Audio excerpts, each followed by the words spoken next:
ओम नमः शिवाय, ओम नमः शिवाय, ओम नमः शिवाय। हरि ओम तत्सत, हरि ओम तत्सत, हरि ओम तत्सत, हरि ओम तत्सत। सभी महानुभावों को मेरा सादर नमस्कार, सादर वंदे।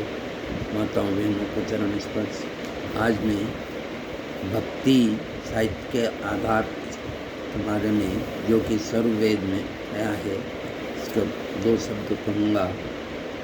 भक्ति हृदय की सात्विक ईश्वर शक्ति का ही दूसरा नाम है और यह आसक्ति कभी भी निर्गुण के प्रति संभव नहीं है। भक्ति के लिए श्रद्धा और प्रेम का हृदय में जागृत होना आवश्यक है और इसके जागृत होने से ही मन इष्ट देव पर केंद्रित हो सकता है। प्रेम और श्रद्धा को उत्पन्न करने के लिए ईश्वर में आकर्षण होने की नितांत आवश्यकता है और आकर्षण के लिए सौंदर्य, सरलता, सौम्यता, माधुर्य और ज्ञान की आवश्यकता है।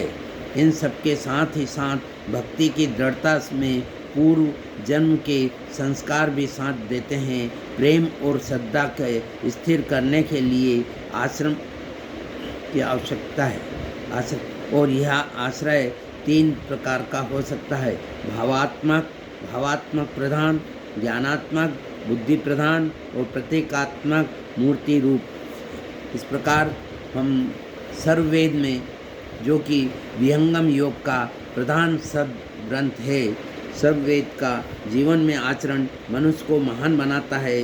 सर्ववेद विहंगम योग का प्राण है, मूल तत्व है। यह विश्व का अद्वितीय आध्यात्मिक श्रद्ध ग्रंथ है।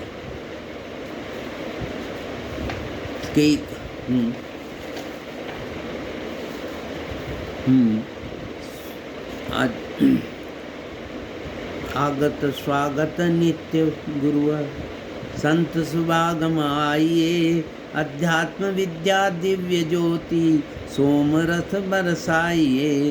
दोष दुर्गुण दूर करके शुद्ध हंस बनाइए, भेद गम गति ज्ञान गर्जन शक्ति द्वार हटाइए। विश्व शांति नाम मंगल परम गुरु को ध्याइए, वर्ग द्वंद्व शांति दूर कर भाव भेद मिटाइए।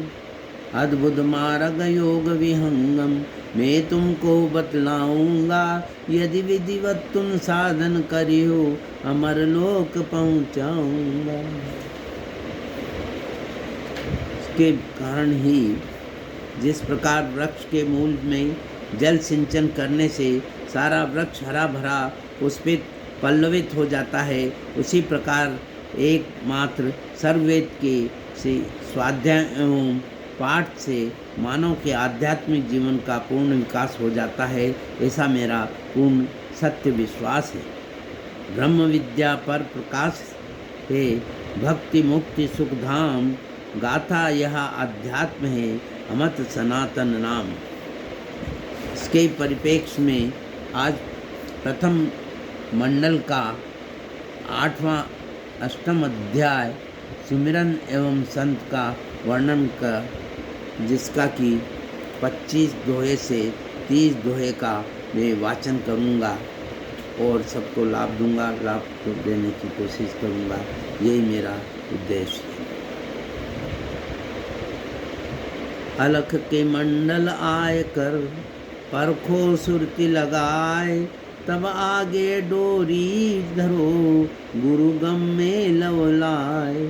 सुरती निरति एक संग में राखो युक्ति उपाय, तब अज्ञम का गम करो उगम प्रेम अपगाय।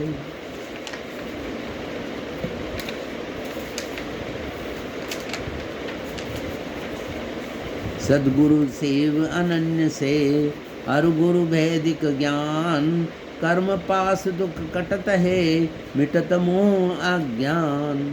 सार शब्द के भजन से पूर्व शुभाशुभ कर्म, छूटे अंतर वासना उज्ज्वल संतन धर्म। सार शब्द की भजन से होवे नर से देव, मिटे प्राकृतिक धर्म सब महिमा सद्गुरु से। अब मैं इसका हिंदी भाष्य रूप प्रस्तुत करूँगा। सार शब्द से के भजन से मनुष्य जीवन दिव्य शक्तियों के धारण करने से दीदीप्यमान हो जाता है और जीव के सभी मायिक संबंध छूट जाते हैं। यह सद्गुरु भक्ति की महान महिमा है, जिसके द्वारा जीवात्मा प्राकृतिक बंधन से छूटकर अपने में दिव्य शक्ति का संपादन कर देव संज्ञा को प्राप्त करता है। मनुष्य से देव होने का साधन महाप्रभु की भक्ति है और सद्गुरु की अनन्य शरण सेवा है। योगाभ्यास द्वारा ही आत्मा के प्राकृतिक गुणों का द्वारा एवं चेतन गुणों का प्रादुर्भाव होता है। योग द्वारा ही आत्मा की शक्ति का उत्थान एवं प्राकृतिक गुणों का क्रमशः अभाव होता है। इसलिए सद्गुरु शरण में रह महाप्रभु की अनन्य भक्ति करनी चाहिए। ओम नमः शिवाय, ओम नमः शिवाय। अब मैं एक छोटा सा भजन प्रस्तुत कर रहा हूँ।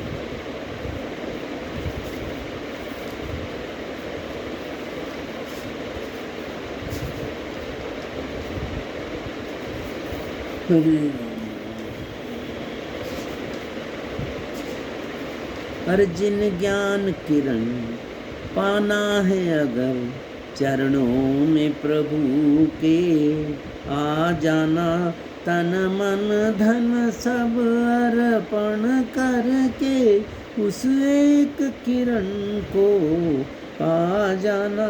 जिन ज्ञान किरण पाना है अगर चरणों में प्रभु के, आ जाना तन मन धन सब अर्पण करके, एक किरण को पा जाना। जिनकी मूरत छवि को लख कर चंदा की किरण शर्माती है, जिनकी आरुणि काया पाकर खुद उषा भी छिप जाती है। तू भवसागर तर जाएगा, उस एक किरण को पा जाना। जिन ज्ञान किरण पाना है अगर चरणों में प्रभु के, आ जाना। खुद सरस्वती देवी भी स्वयं जिनके चरणों की दासी है, और चक्रवर्ती देवी भी स्वयं जिनकी किरणों की प्यासी है। चरणों की महिमा को गाकर चरणों में शीश झुका देना। जिन ज्ञान किरण पाना है अगर चरणों में प्रभु के, आ जाना। स्वार्थों के अंधेरे तूफान में किरण का किनारा जिन पर है, अज्ञान अंधेरे में साथी ज्योति का सहारा प्रभु का है। साहिल को बचाना तूफान से, तो बन जा उसी का दीवाना। जिन ज्ञान किरण पाना है अगर चरणों में प्रभु की, आ जाना। सर्वे सन्तु निरामया सर्वे भद्राणि पश्यन्तु मा कश्चित् दुःखं। ओम नमः शिवाय।